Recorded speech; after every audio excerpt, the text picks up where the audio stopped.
Welcome back to my YouTube channel. তো আজকে চলে আসলাম একটি রিবন্ডিং ভিডিও নিয়ে, যদিও শর্টকাটে আমি ভিডিওটা করেছি। তো চুলটা হচ্ছে গিয়ে দেখলেনই তো আপনারা, খুবই ফ্লাপি অ্যান্ড হচ্ছে একটু কার্লি।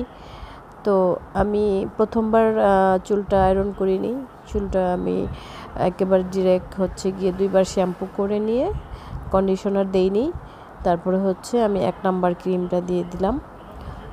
ক্রিমটা দিয়ে তারপরে আমি হচ্ছে গিয়ে তার চুলের জন্য 45 মিনিট ওয়েট করব। 45 মিনিট ওয়েট করার পরে আমি চেক করে দেখব, যদি চুলটা টান দেওয়ার পরে দেখি যে হ্যাঁ চুলটা রাবারের মতো বলতেছে, রাবারের মতো লম্বা হচ্ছে বাট ছিঁড়তেছে না, তাহলে বুঝবো যে হ্যাঁ হয়ে গিয়েছে।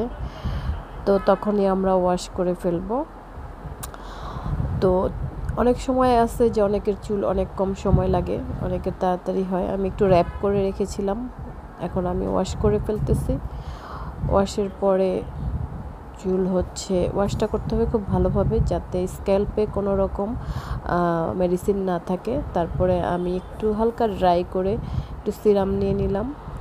সিরামটা আমি স্ট্রিক্সের সিরাম খুব প্রেফার করি, খুব ভালো কাজ করে। তো এরপরে আমি হচ্ছে ব্লো ডাই করে ফেলবো ফুল হেয়ার। ব্লো ডাই করার পরে আমি হচ্ছে গিয়ে 2বার করে হচ্ছে আয়রন করব। 2বার করে আয়রন করে তারপরে হচ্ছে আমি আবার সেকেন্ড মেডিসিন দিয়ে দেন ওয়াশ করে চলে আসলাম। খুবই যত্ন সহকারে করেছেন আর খুবই বাজেট ফ্রেন্ডলি।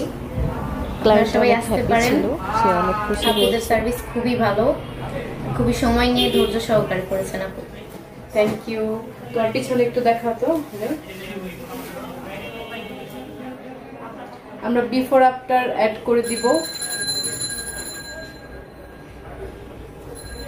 এটা ছিল আপুর হচ্ছে ফাইনাল হেয়ার।